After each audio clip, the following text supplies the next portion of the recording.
You probably can't see it over there, but I had to stop because the trailer was making noise. I'm not sure what was causing the noise, but as I was under here on the far side, just in front of this beam, you can see light through, and it's cracked 3/4 of the way up, and this side too. So it's basically hinging and back and forth and just growing that crack. It's really to the point where this is not safe to be on the road. This trailer's been on the road since '87, but part of the problem, see over there, that spring has decompressed to where the back spring hangers, they're no longer articulating. They're bumped up against the old slipper spring perch. So that spring basically has nowhere to go. This side has a little bit more room for movement, but basically right now it's acting like an unsprung trailer. I'm gonna have to go home because between that and I was looking for a blister on these little tires. These little tires are actually pretty good because they let you pull over a deck over scenario, keeps your trailer narrow as a truck, and because they're short in height. But this is another thing. As I pulled over to check on that, I noticed this here tire is just going flat on me, and I don't know. But what I can do to keep running for today is go home and get the 60, and it's so much lighter. And since I gotta switch out mowers anyway, and I just did the spindles on the 60 yesterday. This yard I could skip till Friday because it's only got the septic area that's even grown up at all. And then tonight weld in some rebar on those crack sections of the frames, but use this as motivation to start working on my backup trailer in earnest. So that's the way I'm gonna head with it, and I'll be back up and running here in a few. I could plug that tire right now and keep going with it, but my route was really weird in that now I'm actually closer to home than the last part of my route. So it was kind of like in bowling, like a split. You know, either way you go, it's not, you know, you're not gonna have a great outcome. So, and that trailer is not making happy noises. I don't really want it to come apart on the road. Okay, the trailer made it back to the house. Good thing, because it was going to come in half if it did break. Just got to put a little air in this tire, get it off the trailer, flip the trailer over, weld up the rebar. I don't know exactly where this tire started leaking, but it went down quick once it did.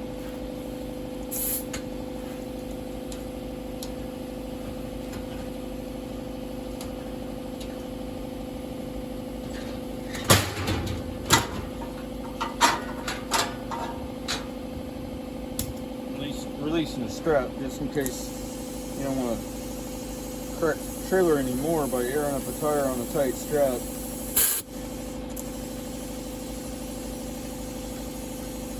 Now, I'm putting the camera underneath. I want to see exactly what's happening when I load or unload these mowers. So I'm going to run this video back to see how it's bending. It's been acting like a tilt deck trailer, so I think it's kind of bad. I'm gonna see what happens here when the mower goes on and around.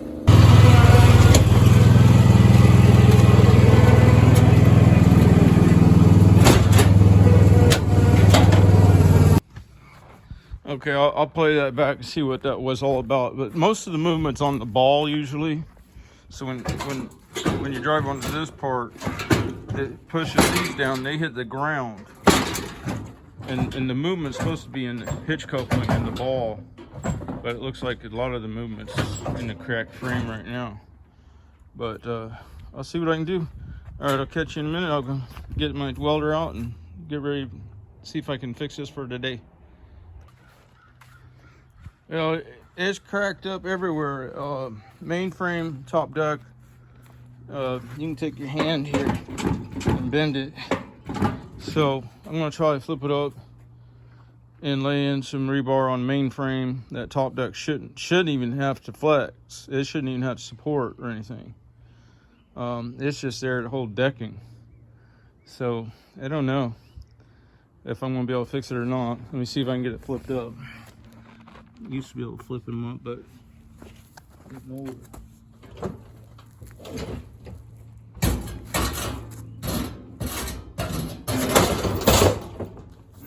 Doesn't appear that I can flip them anymore.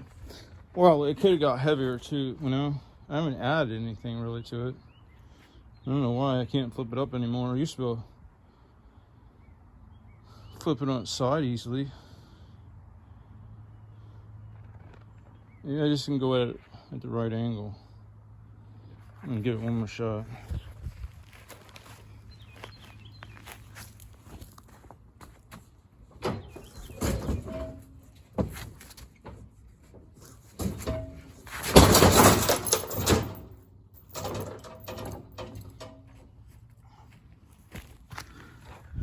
Well, I guess that's not happening.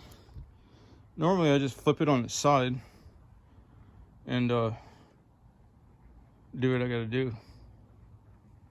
But I think I'll have to have a plan B here, which will probably be moving all the, you know, that trailer ain't gonna fit in there. All right, well, I can grab this cranker lift.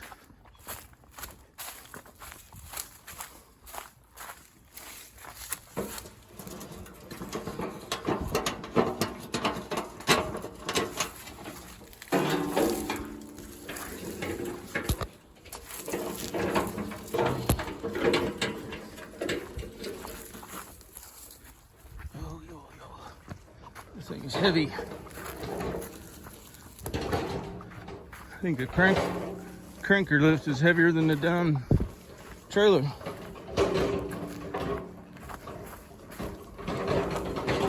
I'm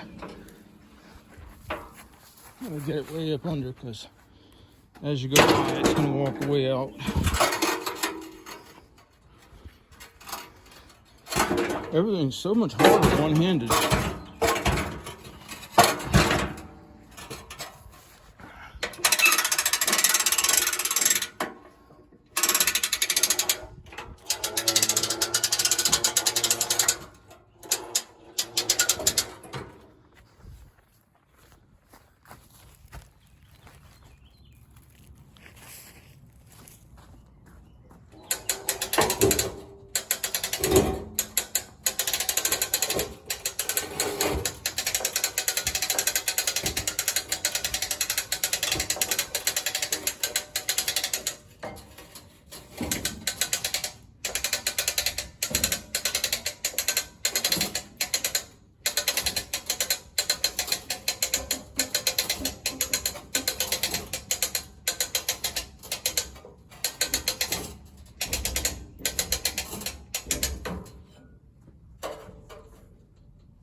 Video's getting long here, sorry about that. Cracks. Big crack. See, that one's 3/4 of the way through. Same thing on the opposite side. Oh wow, it's totally deformed. See, if you do a butt weld, it's never gonna hold. The only way it's ever gonna hold is to lay in some rebar in this valley and burn it in. All right, I think I'm gonna need about 4 pieces, so got some pieces here.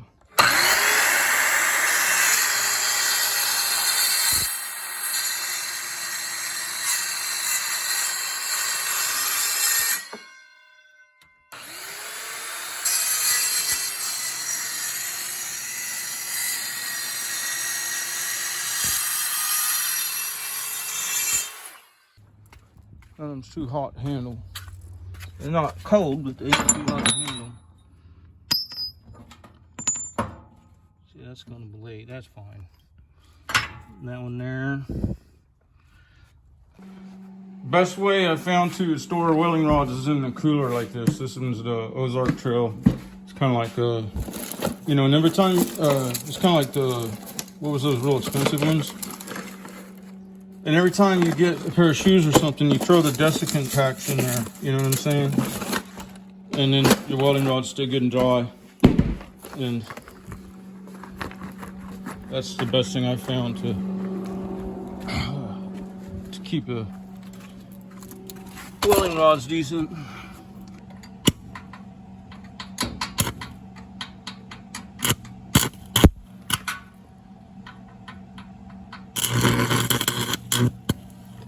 Come on, baby.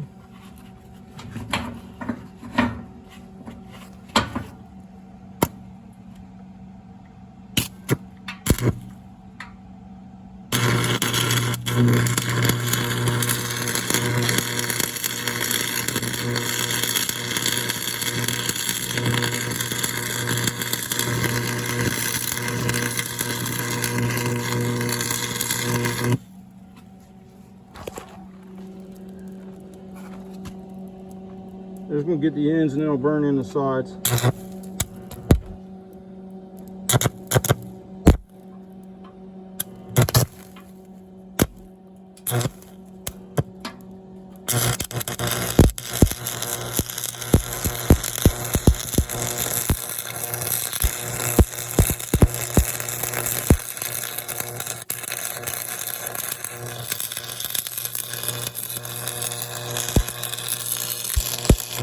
Okay guys, what happens when you're doing this is the radiant heat heats up the camera. So I gotta turn it off, finish burning in these two, flip it over, do the other two, and then we'll see what happens. It's not pretty for sure, but I was welding in the blind on a lot of it, and monster gaps where you can see I had to sacrifice a lot of the rebar to fill, and it's only first pass. I'm not too happy with the cosmetics of it, but that's not the point. So let me flip this trailer and get to the other side, and then hopefully I can get back on the road.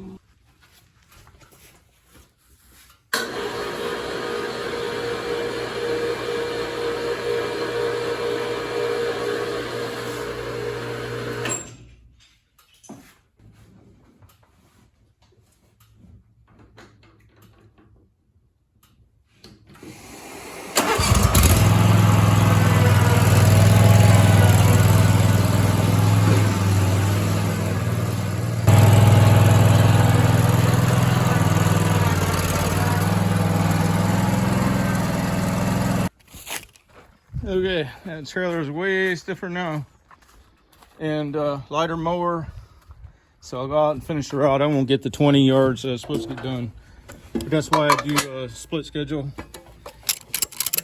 Leave every other day open to come back on what happens. I didn't used to do that. I used to want to fill every day as full as possible, but you gotta do what you gotta do, right? So.